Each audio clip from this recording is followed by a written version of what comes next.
안녕하세요. 오늘도 사연 살롱을 찾아주셔서 감사합니다.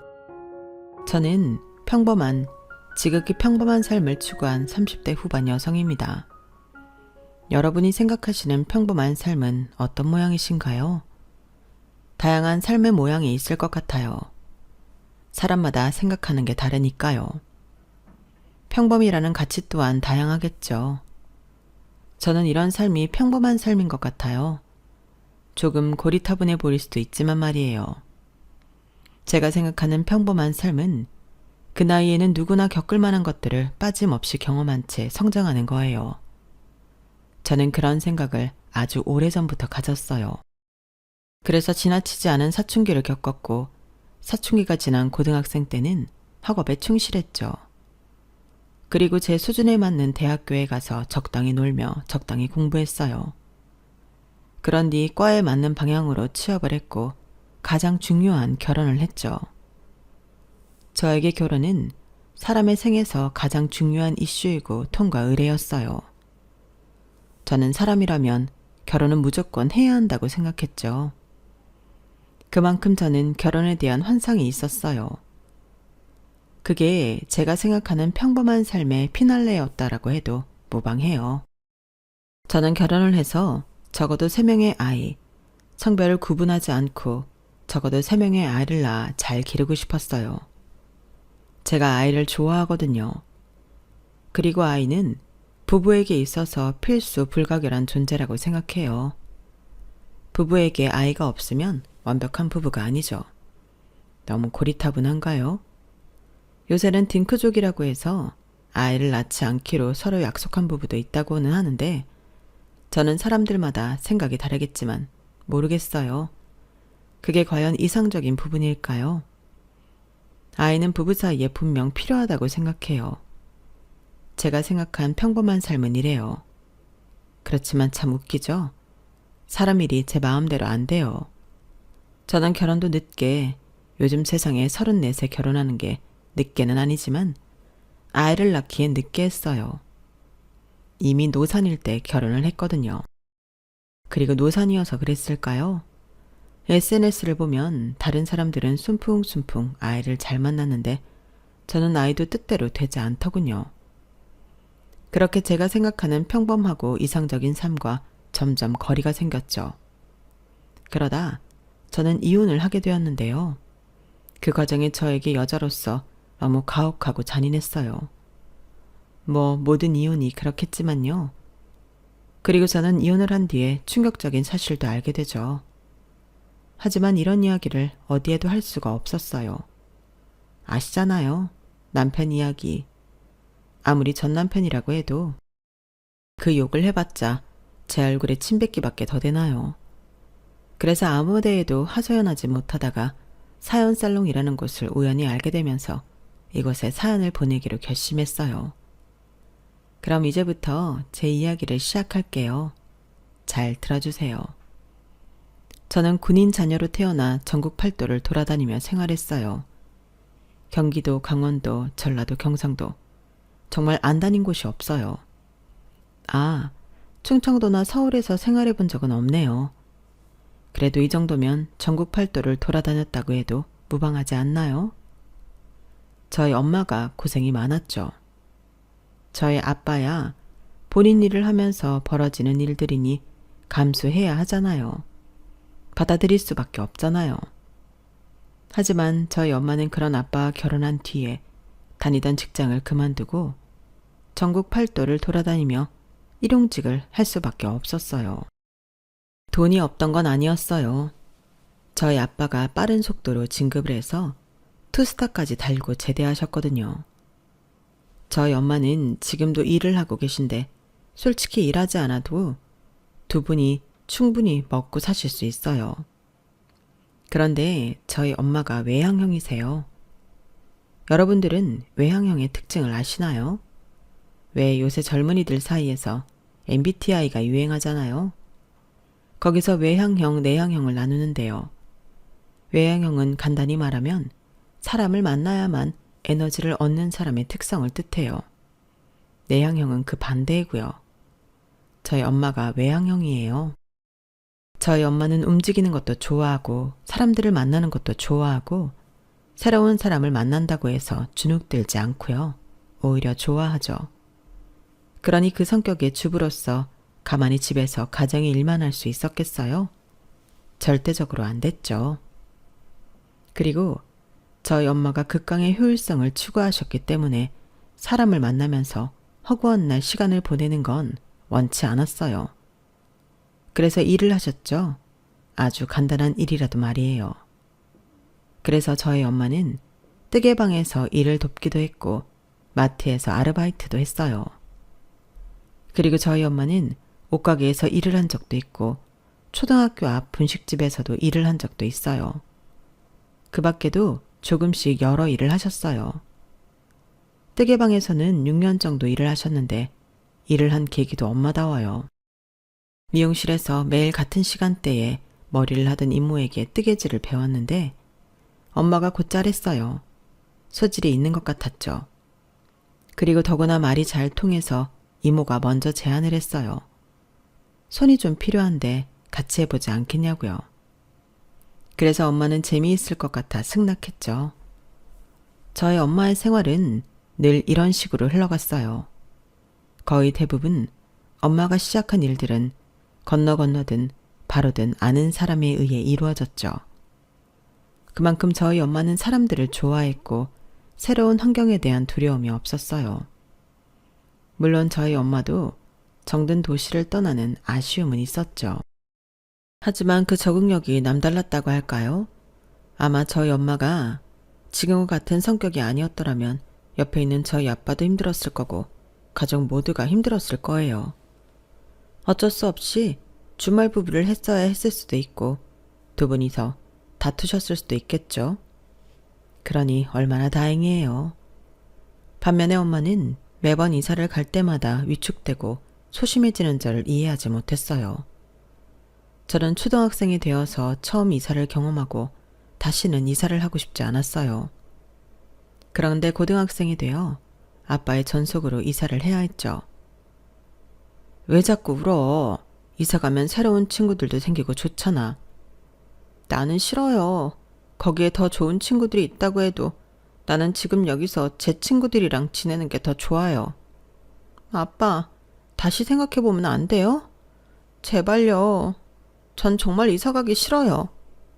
그래서 이사를 하지 않겠다고 떼를 썼어요. 아빠 앞에서 울기도 하고 고등학생 때 전학 가는 건 학업에 좋지 않다고 설득도 해보고 하지만 저희 아빠는 강경했어요.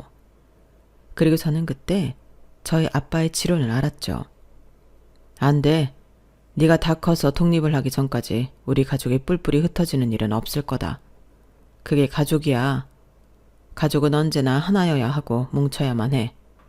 아빠는 지금까지 살면서 가족끼리 떨어져 있어서 잘 되는 꼴 10쌍 중 1쌍도 못 봤다. 더 좋아지는 걸 본 적은 아예 없고 그리고 너를 위해서도 부모는 같이 있어야 해. 친구들이야 다른 곳에서도 충분히 만들 수 있다. 오히려 더 좋은 친구가 생길지도 모르는 일이야. 그러니 그만 울어. 더 울다간 감기 걸린다. 그리고 얼른 짐 싸. 사실 저희 아빠가 저한테 굉장히 허용적이었어요. 뭐든 해주고 뭐든 들어주고 뭐든 오케이였어요. 그래서 제 휴대폰은 늘 최신형이었고 다른 부모님들은 야자 빼는 걸 대단히 좋아하지 않았는데 저희 아빠는 저를 믿고 야자를 하지 않도록 해줬죠. 그랬던 아빠이기 때문에 저는 단호한 아빠의 태도가 당황스러웠어요. 하지만 그만큼 강경한 아빠의 모습을 본 것도 처음이기 때문에 저는 아빠의 뜻을 따를 수밖에 없었죠. 정말 이사 전날까지 울었던 것 같아요. 물론 막상 이사를 하고 나니 적응을 하긴 했지만요. 그리고 저는 이후에 아빠의 마음을 이해할 수 있었어요. 사실 그 전에 저희 가족에게 믿을 수 없는 큰일이 있었거든요. 제가 초등학교 3학년 때 강원도로 이사를 했어요. 그때는 어려서 새 집으로 간다는 생각에 설레어 밤잠을 이루지 못했죠. 그때 제 동생의 나이가 7살이었어요. 동생은 2달만 지나면 초등학교를 가야 했는데 저와 같이 다닌다는 생각에 발을 동동 구르며 그때만을 기다렸어요. 동생이 저를 많이 따랐어요. 따라하기도 했고요. 제가 갖고 싶다고 하는 건 꼭 갖고 싶어 했어요. 그래서 저희는 쌍둥이처럼 옷을 입기도 했어요. 쌍둥이처럼 모든 것을 같이 가지고 있었죠. 그러다 초등학생 고학년이 되니까 사춘기가 왔는지 제가 동생이 좀 귀찮아졌어요. 매일 같이 등교는 했는데 그것도 귀찮아서 저는 매일 친구와 등교를 했죠. 동생은 그런 저를 졸졸 쫓아다녔어요. 그리고 저는 못된 행동이지만 제 친구들과 놀 때 동생이 끼워달라고 하면 끼워주는 척 따돌렸어요. 숨바꼭질을 하면 동생을 끝까지 찾지 않거나 그런 식으로 말이에요. 유치하죠? 언니, 나 왜 안 찾아? 제가 그럴 때면 제 동생은 울지도 않고 그냥 저랑 노는 게 좋아서 웃으면서 저를 쫓아왔어요. 저는 그때를 아직도 기억해요. 기억하면서 후회해요. 그때 제 동생에게 그렇게 하지 말았어야 했다고 말이에요. 같이 놀고 같이 뛰어다니고 더 잘 챙겼어야 했다고 말이에요. 왜냐하면 지금 제 동생은 제 곁에 없거든요. 제 동생은 지금 저희 친할아버지가 있는 추모공원에 9살의 나이로 멈춰 있어요. 제가 초등학생 때 강원도로 전학을 갔다고 말씀드렸잖아요. 새 집으로 간다는 생각에 설레어 밤잠도 못 이뤘다고요. 그 새 집은 정말 좋았어요. 거실도 부엌도 넓었고 드디어 제 동생과 방을 따로 써 오로지 제 방이 생기기도 했고요. 그런데 그 행복은 그리 오래 가지 않았어요. 아까도 말씀드렸다시피 그 일이 일어난 거예요. 동생의 사망사고요. 그때가 강원도로 이사를 간 지 2년째 되던 해였어요. 눈이 무척 많이 왔고 제설 작업을 하는데도 눈이 와서 손을 쓸 수가 없었어요. 게다가 도로가 얼어서 차도 서행해야 했어요. 그리고 저희 자매가 다니던 초등학교는 오르막길에 있었죠. 그런데 배달을 하던 오토바이가 내리막길에서 커브를 돌다가 미끄러졌어요. 그리고 그대로 저희 동생을 박아 밀었죠. 제 동생이 체구가 작아요. 아니, 그 속도로 달려오는 오토바이에는 누구든 손을 쓸 수 없었을 거예요. 그래서 제 동생은 그대로 밀려가서 철조망에 부딪혀 바닥으로 떨어졌어요. 그리고 사람들이 몰려왔고 응급차를 불렀어요. 저는 그때 제 귀에 들린 소란스러운 소리를 아직도 잊지 못해요. 그때 친구와 함께 앞에서 제가 걸어가고 있었거든요. 자칫 잘못하면 제가 다쳤을 수도 있었겠구나 하는 생각과 제 동생이 정말 죽는 게 아닌가 하는 공포가 일었어요. 그래서 그 자리에 서서 어떤 행동도 말도 하지 못하고 있었죠. 지우야, 네 동생 아니야? 친구가 그 말을 하기 전까지 얼어 있었어요. 그리고 저는 엄마에게 떨리는 손으로 전화를 했죠. 엄마, 지아가 다쳤어요. 저는 그 말밖에 전하지 못했어요. 죽었다고 생각하지 않아서였을까요? 아니면 엄마가 충격을 받을까봐? 차마 그 말을 할 수 없어서? 아마 복합적이었던 것 같아요. 그리고 엄마는 응급차가 도착할 때 그 현장에 도착했어요. 그리고 그제서 저는 동생에게 갈 수 있었어요. 동생의 모습이 처참하더군요. 오토바이를 몰던 사람은 안절부절 못하고요. 엄마가 난생 처음 보는 표정으로 오토바이를 몰던 사람을 질책했어요. 화를 냈고 울었어요. 그리고 다친 동생과 함께 응급차에 올랐고 저는 이후 연락을 받고 온 아빠의 차를 타고 병원으로 갔어요. 동생은 식물인간이 되었어요. 그땐 식물인간이라는 게 뭔지 몰라서 동생이 지금 살아있는 건지 죽은 건지 알 수가 없었어요. 그런데 엄마가 그랬어요. 지우야, 지아는 깨어날 거야. 지금은 많이 아파서 눈을 감고 있는 거야. 지우는 깨어날 거야. 엄마는 믿어. 하지만 엄마의 말투엔 그 말의 의미를 밀어내는 불신이 있었어요. 그리고 그 불신대로 동생은 보름 동안 식물인간으로 살다가 죽었어요. 저희 부모님이 한참을 울다가 동생의 장기를 기증하기로 했어요. 저희 동생은 3명의 환자를 살리고 하늘나라로 갔어요. 그리고 사람이 충격을 받으면 그 사실이나 사건을 잊는다고 하잖아요. 그래서 동생의 죽음을, 동생의 존재를 잊고 지냈어요. 어디서 형제관계를 물으면 외동이라고 해요. 저도 모르게 외동이라는 말이 나오죠. 그래서 아빠에게 이사를 가기 싫다고 말하고 울고, 그러다가 아빠의 말을 들었을 때도 동생을 생각하지 못했어요. 그런데 뒤에 가서 생각해보니 아빠는 아직도 동생을 잊지 못해서 그런 말을 제게 한 것 같더라고요. 그래서 저는 잠자코 고등학교 생활을 했어요. 오히려 아빠나 엄마에게 미안함을 가지고 생활했죠. 괜히 상처를 들쑤신 것 같아 마음이 안 좋더라고요. 제 동생이 죽고 저희 부모님은 큰 상실감을 느꼈어요. 엄마는 일을 그만두시고 아빠는 매일 술을 마셨죠. 그러다 아빠가 도무지 여기서 살 수 없을 것 같다고 판단하고 보고를 했어요. 그리고 승인을 받아 강원도에서 3년째 살던 때에 경상도로 이사를 갔어요. 물론 거기서도 두 분은 울 때가 많았어요. 엄마는 무심코 4인분의 음식을 하다가 울고 아빠는 빈 그릇을 보다가 울고 그랬죠. 그래서 저는 많이 재롱을 부렸어요. 제 사춘기는 그날로 사라졌어요. 만들기를 할 때 더 열심히 무언가를 만들어 부모님께 보여주고 공부도 더 열심히 했고요. 상장도 많이 받았어요. 반장도 도맡아 하고요. 그러니 부모님도 제 노력을 생각해서 웃기 시작했어요. 그렇게 저희 가족은 회복하게 되었고 엄마는 다시 일을 시작했고 아빠도 술을 끊었어요. 그리고 저희 엄마는 우연하게 보육원에서 일하는 사람을 만나 봉사도 시작했죠. 저희 아빠가 그랬어요. 굳이 그렇게 힘든 데에서 돈도 안 주는 일을 해야겠어? 그럴 시간에 나랑 우리 지우랑 시간을 보내는 게 낫지 않아? 나는 당신이 힘들까봐 그래. 생판 모르는 애들 여럿 있는 데서 안 힘들겠어? 난 말리고 싶은데. 아니 여보, 나는 거기 가는 게 좋아. 힘든 데일 수도 있지. 돈도 안 주니 괜히 힘만 될 수도 있어. 그런데 있잖아. 거기에 지하 같은 애들이 나를 사슴눈을 하고 쳐다봐. 아줌마 아줌마 하는데 그 말에 애정이 듬뿍 담겨 있어. 봉사하는 일 꽤 보람 있는 것 같아. 저희 엄마가 아빠가 반대하는 일은 다 안 하셨어요.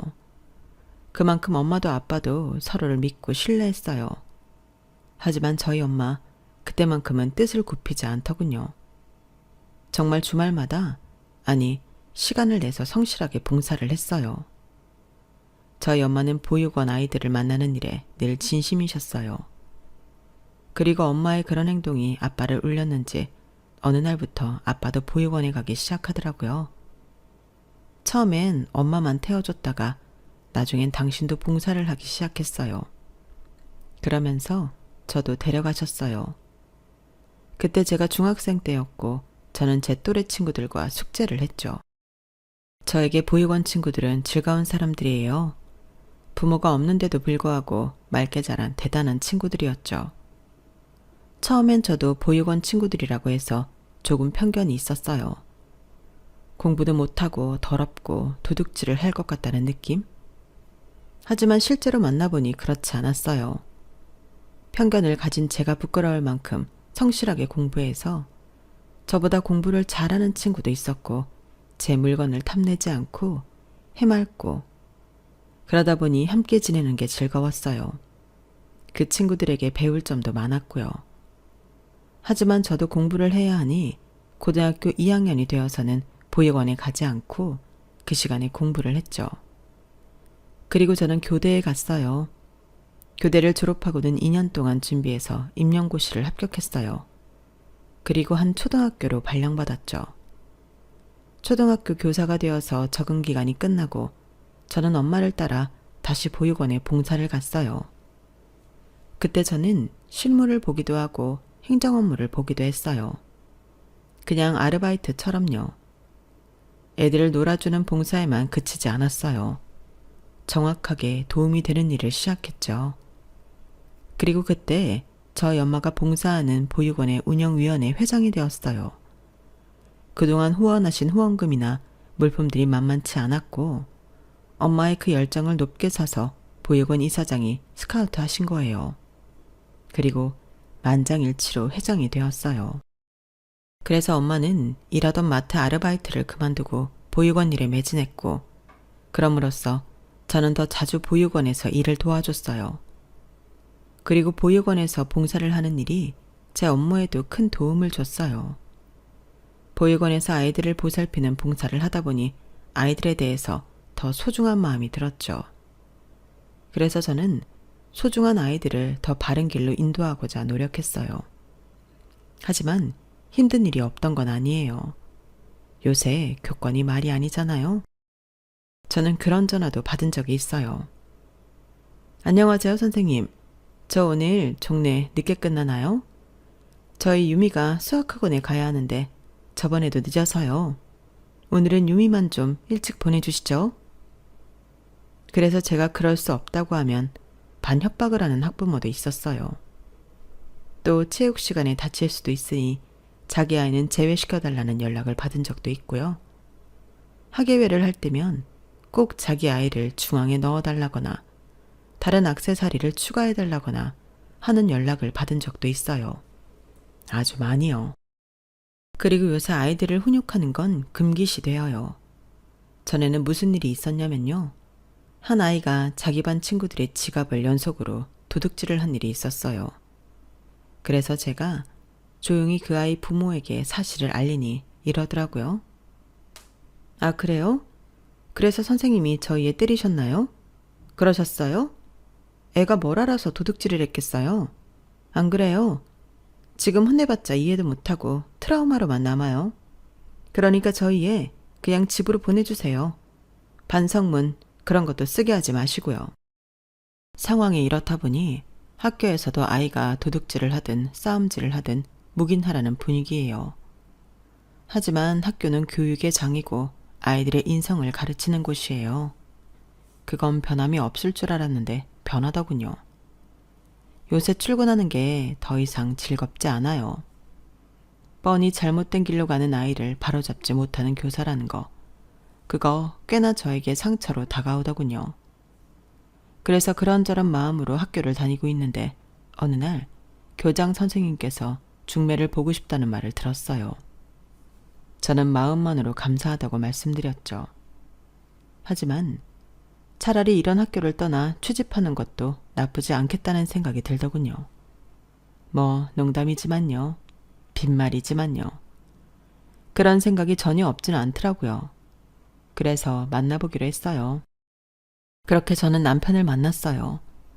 남편의 첫인상은 처음 하는 소개팅이란 말을 들었는데 그래서인지 약간 주눅 들어 보이고 행동거지가 어설펐지만 그 모습이 순수해 보였고 섬세하고 미지근한 그의 온도가 마음에 들었어요. 사실 저 연애를 많이 해보지 않았어요.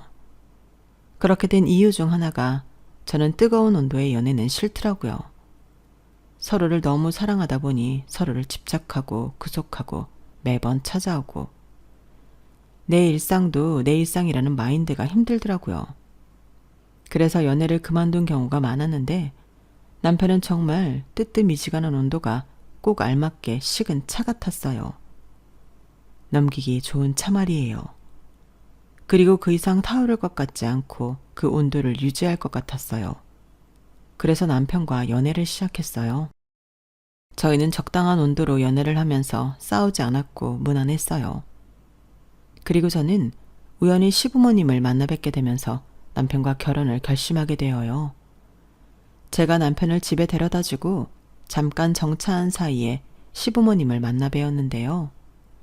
아버님은 교수이고 어머님은 고등학교 윤리교사라고 들었는데 어쩜 그에 걸맞게 인자하시더라고요.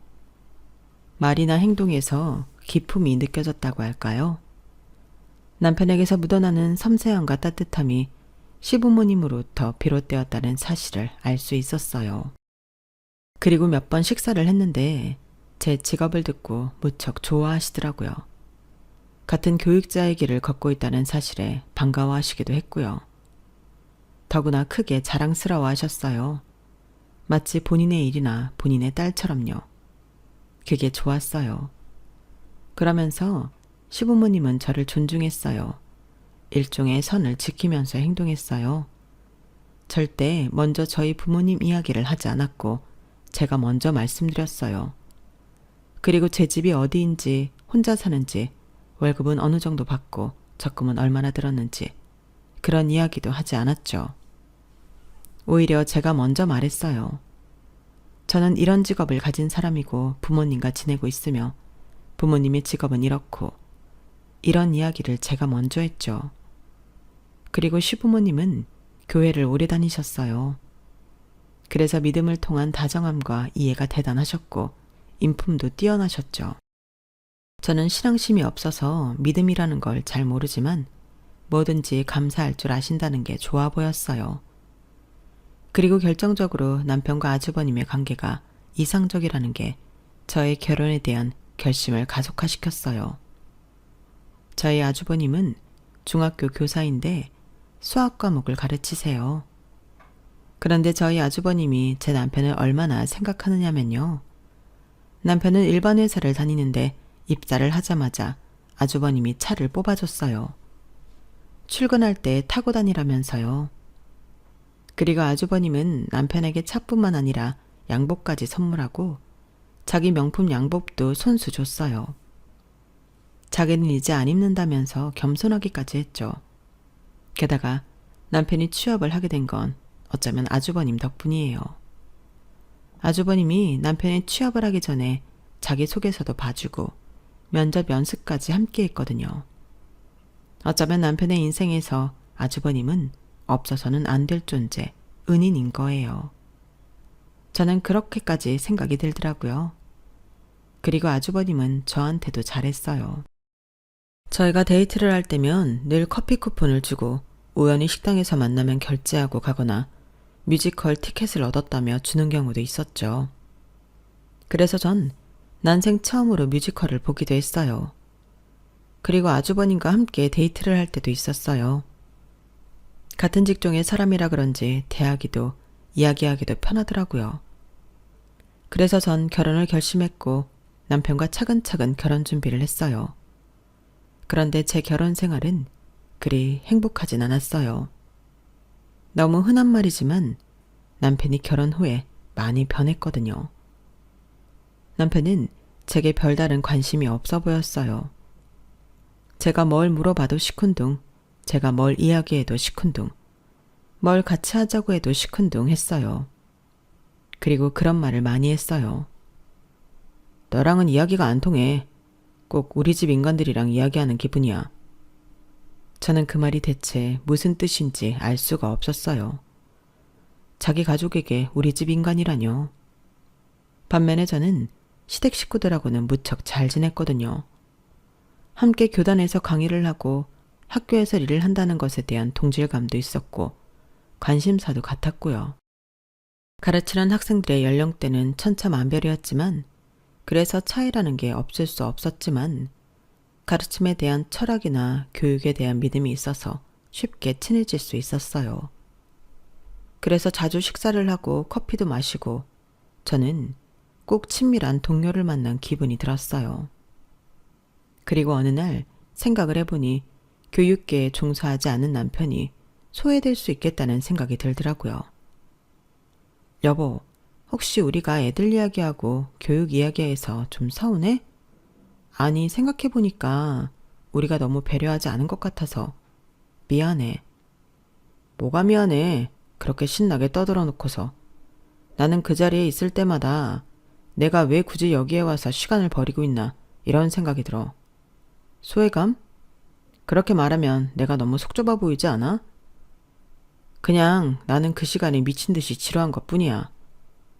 남편이 그렇게 말해서 이제 저는 남편을 두고 시댁에 가거나 아니면 애초에 시댁을 가지 않고 남편과 시간을 보내려고 했어요.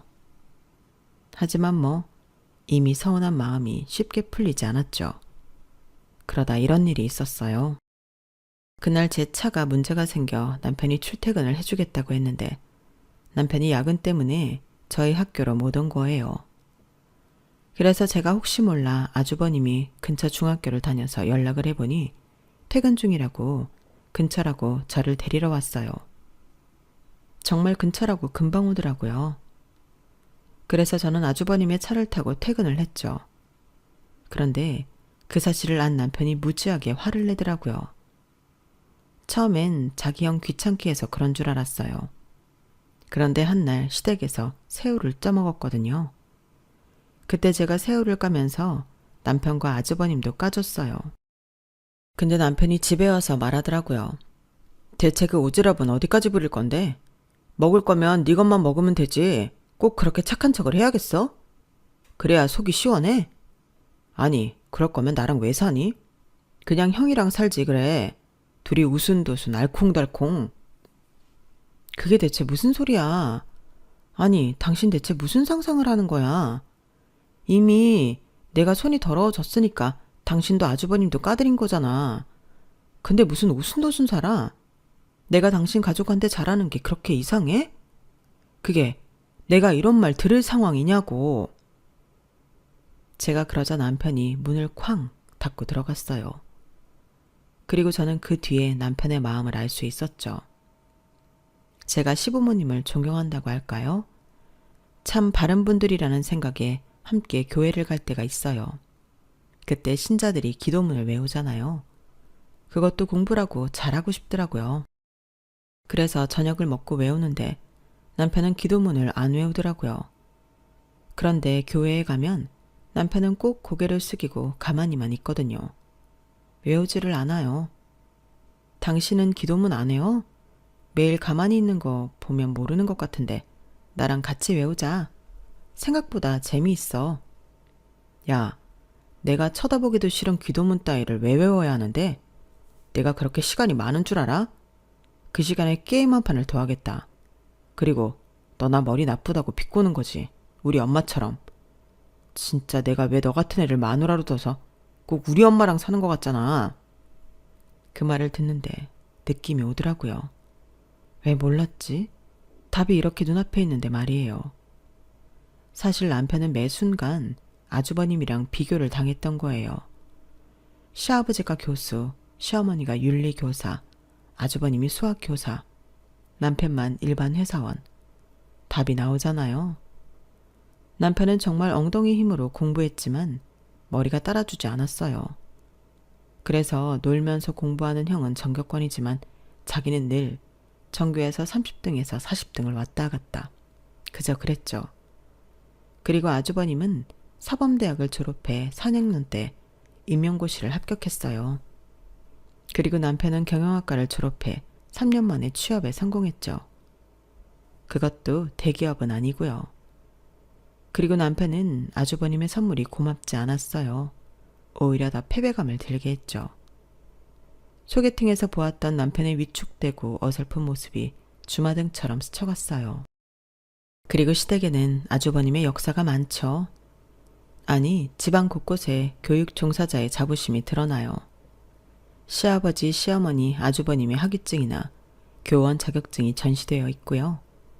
졸업사진도 아주버님 사진밖에 없어요. 저번에 물으니 시어머니가 남편은 사진 찍는 걸 싫어해서 안 찍었다고 그랬는데 그러는 데엔 이유가 있었던 거예요. 그리고 시부모님은 늘 아주버님 자랑이었죠. 생각해보니 남편 자랑은 들어본 적이 없었어요. 그러니 남편이 조금 안쓰럽더라고요. 그리고 제 행동이 미안하더라고요. 그래서 남편에게 잘해주려고 했어요. 물론 시댁에도 잘하고요. 그런데도 남편의 태도는 변하지 않았어요. 그리고 결정적으로 이 사건이 있었죠. 제가 오랫동안 부모님 덕분에 보육원에서 봉사도 하고 일도 도왔잖아요. 그리고 저희 엄마는 지금 보육원에서 일도 하고 있고요. 그래서 저는 나중에는 저희 엄마를 도와 보육원에서 일을 하고 싶었어요. 그 바람을 시댁에나 남편에게나 말했죠. 시댁에선 반응이 괜찮았어요. 그래, 어머니가 좋은 영향을 너한테 주셨구나? 그런 아이들을 도울 사람은 언제나 필요하지. 그리고 네가 그런 결정을 한 데에는 이유가 있지 않겠니? 우린 네 선택을 존중한단다. 무엇이 되었든 하나님의 뜻이지. 저는 조금 걱정스러운 마음으로 뜻을 전했는데 그런 반응을 들어서 기분이 좋았어요. 그런데 남편이 비웃었죠. 넌 그 말을 믿어? 우리 엄마 속으로는 네가 담탱이 일 그만두는 거 엄청 아까워할걸? 말리고 싶은데 그놈의 품위가 뭐라고 안 하고 있는 거야. 아니야, 어머니가 내 선택을 존중한다고 그러셨어. 그럼 당신은 반대한다는 소리야? 당연히 반대하지. 그래봤자 보육원이라고 예쁜 말 붙여봤자 고아원 아니야? 그런 데서 월급을 얼마나 줄 것 같아. 들어보니 늘 적자라고 하던데. 어떻게 된 게 네 눈은 그렇게 아름답게만 보냐? 현실을 생각해. 네가 봉사한 거 그거 다 수박 겉핥기일 뿐이야. 직접 일해보면 더러운 꼴 다 당할 텐데. 그리고 못 배운 애들은 어쩔 수 없이 못 배운 행동만 하게 돼 있는 거야. 그거 다 네가 감당할 수 있다고? 나 모르겠다. 남편이 그렇게 말하며 제 보육원 이직을 반대했지만 저도 당장의 일이라고 생각하지 않아서 무시했어요. 그런데 저희 엄마에게서 연락이 온 거예요. 보육원 총무부에 빈자리가 나왔는데 도와줄 생각이 있냐고요. 저는 주저할 수 없었어요. 원래 자리가 비기 힘들거든요. 그래서 저는 무작정 이직을 했어요. 그리고 남편에게 통보를 했죠. 그러자 남편이 저를 투명인간 취급하더라고요. 그러니 제가 원해서 하게 된 보육원 일도 즐겁지 않았어요. 저는 도저히 이러면 안 된다는 생각이 들어 남편에게 이야기 좀 하자고 하며 식탁 앞에 앉혔죠. 여보, 이건 내가 바라던 일이야. 나는 그늘진 곳에 있는 아이들에게 희망을 주고 싶어. 부모가 없는 아이들에게 부모는 아닐지언정 좋은 이모가 되고 싶어. 여보도 알잖아. 내 동생 일찍 하늘나라 간 거. 애들 보면 지아 생각 참 많이 나. 도와주고 싶어. 어? 어제 엄마가 그러더라. 너 정말 사직서 내고 보육원 간 거냐고. 그걸 왜 물었다고 생각해? 그거 네 결정이 마음에 안 든다는 거야. 우리 집 너도 알고 있지만 교육절이라는 거에 바부심이 있는 집안이야. 며느리가 초등학교 교사인 거 얼마나 자랑하고 다니는 줄 알아? 그리고 내가 너랑 왜 결혼했는데 네가 초등학교 교사니까 우리 엄마 아빠 니즈 좀 충족시켜 주겠다. 더 이상 내가 모자란 놈이 아닐 수 있겠다 싶어서 너랑 결혼한 건데 이러면 같이 살 이유가 없지. 그렇게 말하면서 저에게 이혼을 요구하더라고요. 저는 너무 기가 막히고 당황스러워서 그 자리를 피했는데 다음날 시댁에 하소연을 하려고 가니 시부모님이 놀란 눈으로 저를 보더라고요. 아니, 네가 웬일이니? 이혼한다는 말을 들었는데 그래, 왔으니 물어보자. 이유가 뭐니? 그리고 누가 먼저 이혼한다고 그랬어? 너는 아니지. 우리 아들이 그런 거지? 너일 리가 없잖아. 초등학교 그만둔다고 한 것도 일방적으로 그런 거라며. 부부 사이에선 그러면 안 된다? 부부 사이에서 그렇게 독단적으로 믿음 없이 굴면 안 돼. 그것 때문에 이혼하는 거니? 그러게, 그런 데를 왜 갔어? 지금이라도 돌아가지 그래. 저는 아무 말도 안 했는데 시부모님은 저 때문이라고 생각하는 것 같았어요. 그리고 친정에서도 연락이 왔죠. 시부모님과 비슷한 말을 하더라고요. 그래서 저는 남편이 이미 이혼을 하려고 판을 짜놨다는 생각이 들어서 이혼을 했어요. 합의 이혼을 했어요.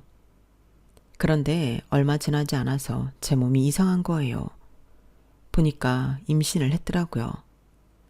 저는 혼자 아이를 키울 수 없으니 그리고 아이의 아빠는 남편이 맞으니 알려야 한다고 생각했어요.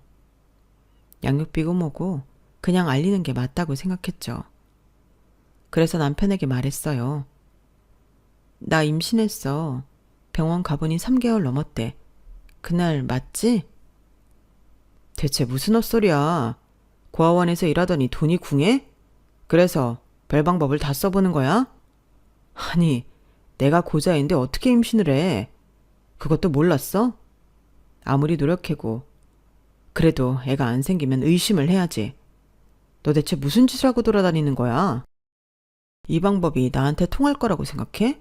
어림도 없어. 당장 전화 끊어. 그리고 너 우리 부모님한테 이야기할 생각 마라.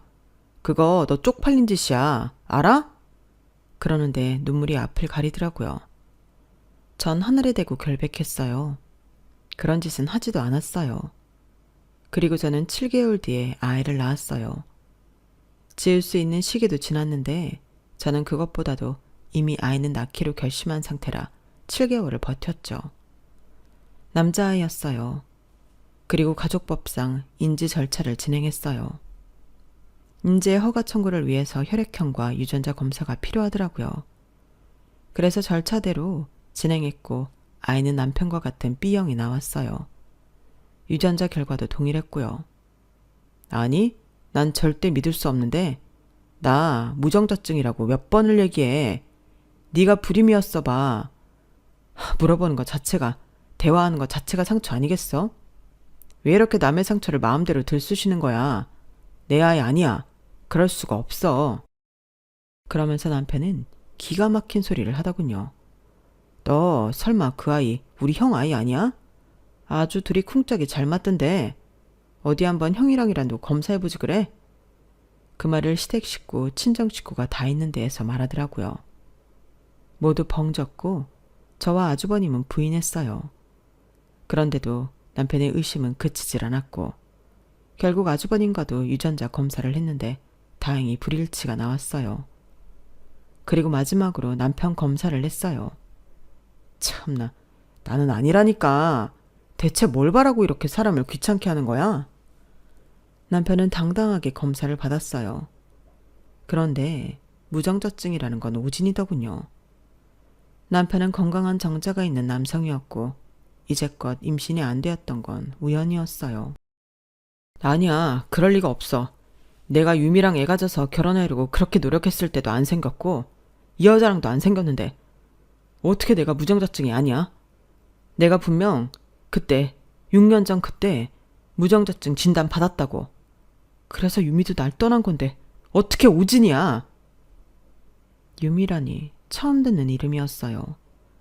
남편은 병원이 떠나가도록 소리를 질렀고 전에 무정자증을 진단받은 병원까지 찾아가 고소를 하겠다니 협박을 했어요.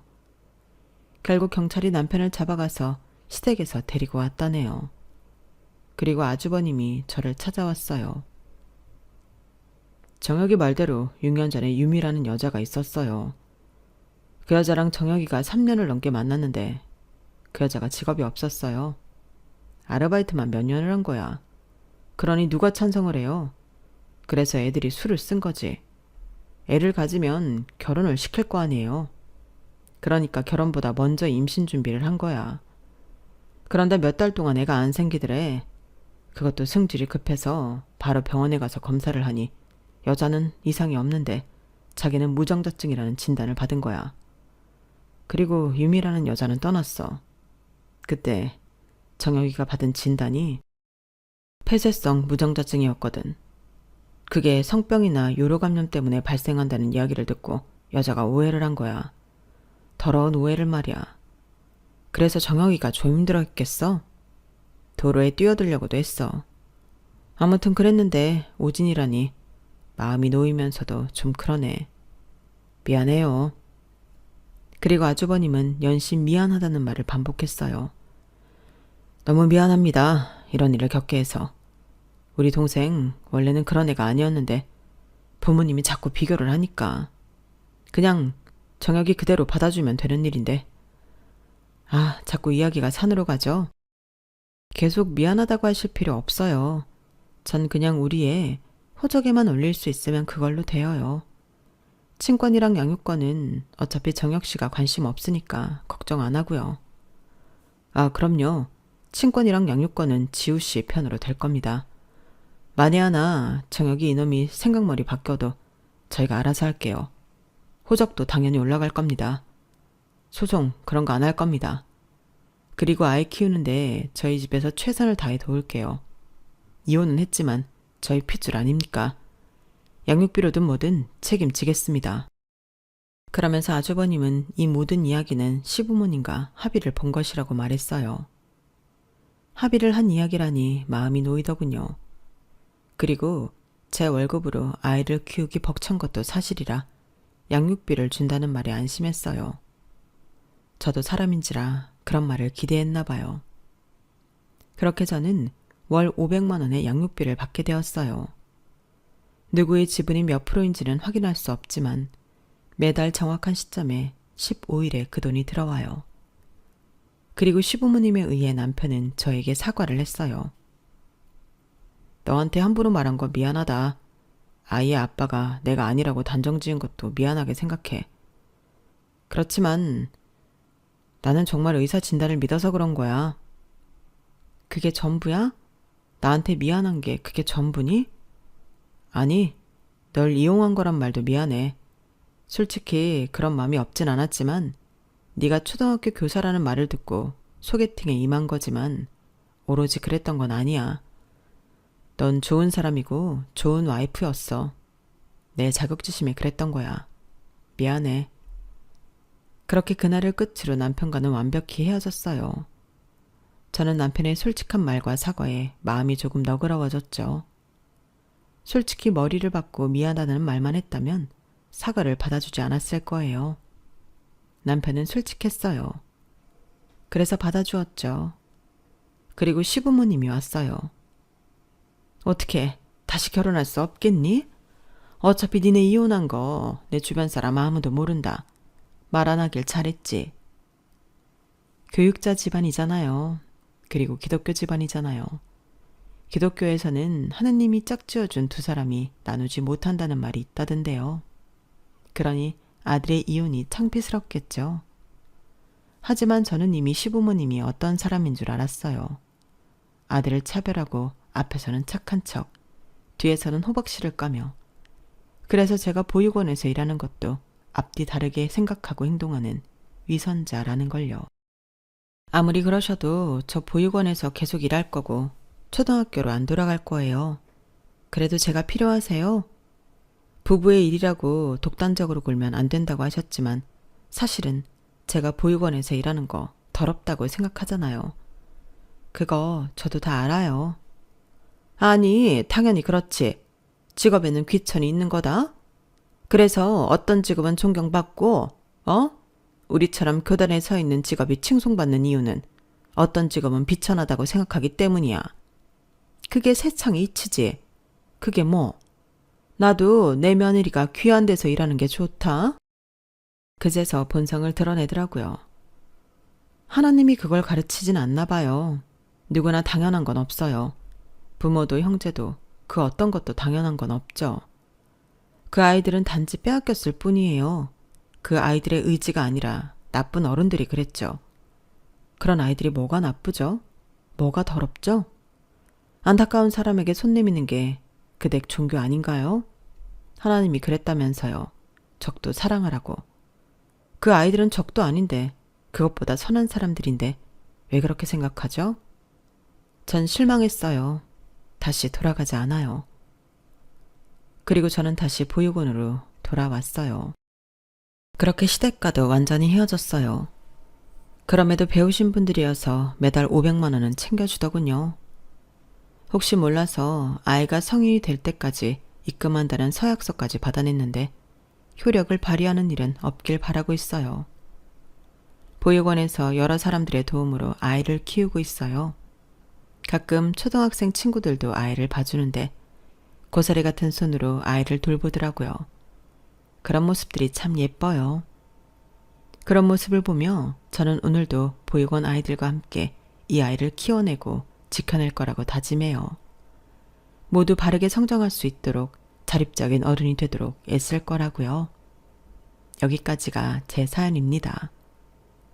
복고 여산이라는 말이 있죠. 그건 배가 산처럼 높다는 뜻으로 임신한 여인을 뜻하기도 하지만 부자의 거만스러운 사람을 뜻하기도 해요. 부자가 아니어도 나이가 들면서 거만하지 않는 게 참 중요한 것 같아요. 본인들이 교육자 집안이라며 회사원인 남편에게 거만하게 굴던, 보육원에서 일을 한다고 저에게 거만하게 굴던 저희 시부모님이 어떻게 보이시나요? 참 우습죠. 그러니 우리는 거만하지 않게 꽃처럼 살아보아요. 여러분, 사연 댓글에 응원과 현명한 조언 부탁드려요. 좋아요와 구독은 저에게 큰 힘이 됩니다.